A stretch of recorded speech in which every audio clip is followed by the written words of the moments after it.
Hello again, and welcome back to year 4 of the Religious Education Initiative. This is week 10, day 2.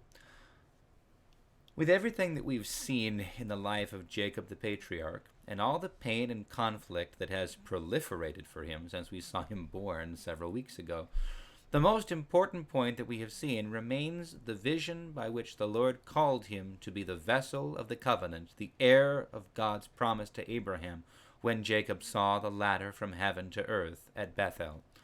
This question, the question that is raised by this vision of how it can possibly be that human beings can encounter God, is a central matter for the Orthodox Christian faith in practice. As it happens, one of the pivotal fathers of the Church on this subject is St. Gregory Palamas, whose feast we celebrate next week on November 14th.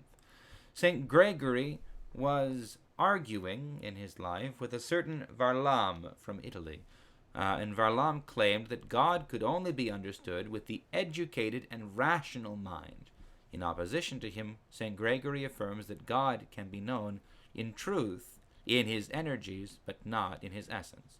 So we will read some of St. Gregory Palamas's words today on hesychasm, on the life of silence, ησυχία. So these are excerpts from a work called The Triads, and they're selected by, not by me, but by someone else, but they get the relevant point across. He's talking about the monks on Mount Athos who practice this type of silent and peaceful prayer. They say, and so he says, the monks know that the essence of God transcends the fact of being inaccessible to the senses, since God is not only above all created things, but is even beyond Godhead. The excellence of him who surpasses all things is not only beyond all affirmation, but also beyond all negation. It exceeds all excellence that is attainable by the mind.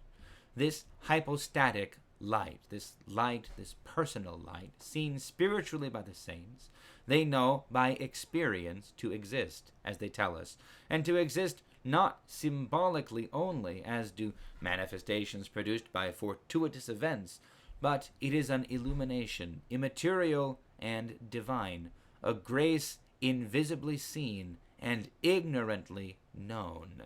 What it is, they do not pretend to know. This light is not the essence of God, for that is inaccessible and incommunicable. It is not an angel, for it bears the marks of the Master.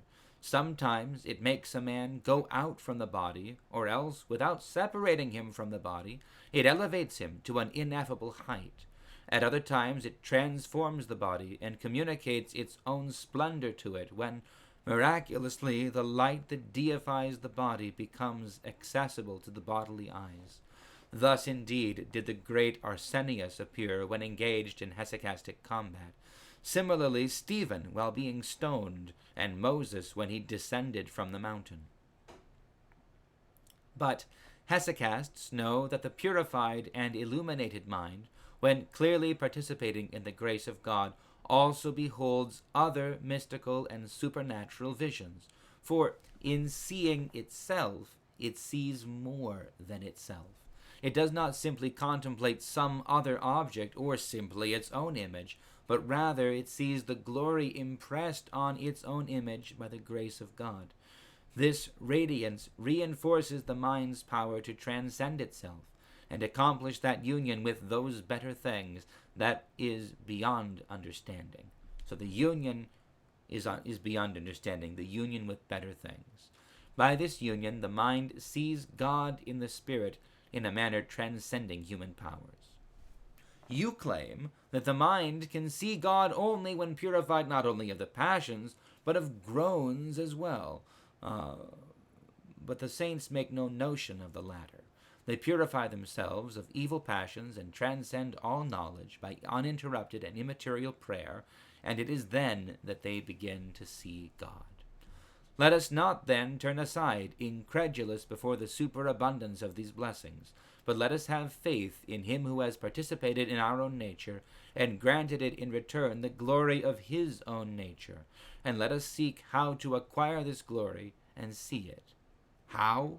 By keeping the divine commandments. For the Lord has promised to manifest himself to the man who keeps them, a manifestation he calls his own indwelling and that of the Father, saying, If anyone loves me, he will keep my word, and my Father will love him, and we will come to him, and will make our abode with him, and I will manifest myself to him. We have here a proof that this contemplation of God is not a form of knowledge, even though Varlam's greatest desire is that the opposite should be true. He wants it to be a form of knowledge. For our own part, if we refuse to call this contemplation knowledge, it is by reason of its transcendence, just as we also say that God is not being, for we believe him to be above being. Since the reality that transcends every intellectual power is impossible to comprehend, it is beyond all beings. Such union with God is thus beyond all knowledge, even if it be called knowledge metaphorically, nor is it intelligible even if it be called so. For how can what is beyond all intellect be called intelligible or understandable? In respect of its transcendence, it might better be called ignorance than knowledge. It cannot be a part or aspect of knowledge, just as the superessential, that which is beyond being, is not an aspect of the essential of being. Knowledge as a whole could not contain it, nor could this knowledge, when subdivided, possess it as one of its parts. It is time to repeat those divine words. We give thanks to you, Father, Lord of heaven and earth, because, uniting yourself to us and making yourself manifest to us by yourself, you have hidden these things from the wise and prudent, who are prudent only by their own account, and learned only in their own eyes. We must transcend ourselves altogether, and give ourselves entirely to God, for it is better to belong to God and not to ourselves. It is thus that divine things are bestowed on those who have attained to fellowship with God. Okay, so I'm not going to ask if you understand that, because I don't understand that. Because what he is speaking about is, as he says himself, beyond understanding, beyond knowledge, beyond experience, except the one who is beyond experience, beyond knowledge, beyond reason and understanding, nonetheless has revealed himself to us and promises to reveal himself to us. And therefore we have a knowledge in unknowing, a encounter in humility and lowliness and weakness. And this is the path of the Christian. This is the path of the saint. This is the path of the one who becomes an expert in prayer. I haven't experienced this. St. Gregory has, and he, rather rarely for the fathers, is sharing something to us of what this is like, of what this is, especially that second paragraph, this light is not the essence of God, for that is inaccessible and incommunicable.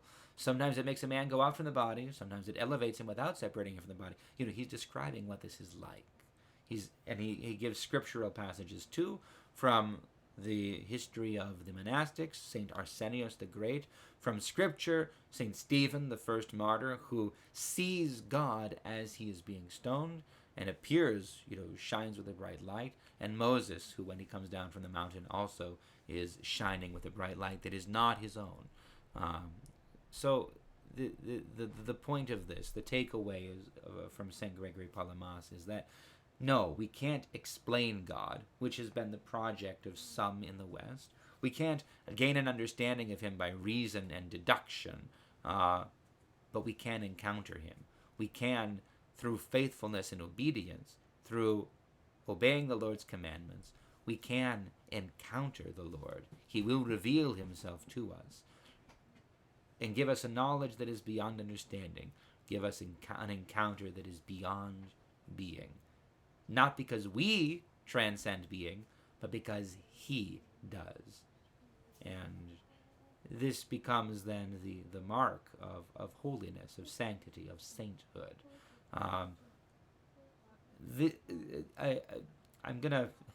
I think all of you understand better than I do better than it might be given credit to all of us, is worth reading what St. Gregory says himself, and struggling with it, and striving with it, but above all, responding to it and walking that path of faithfulness.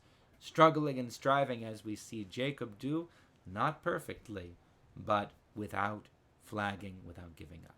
So that's it for today. God bless you all, and I'll see you for day 3.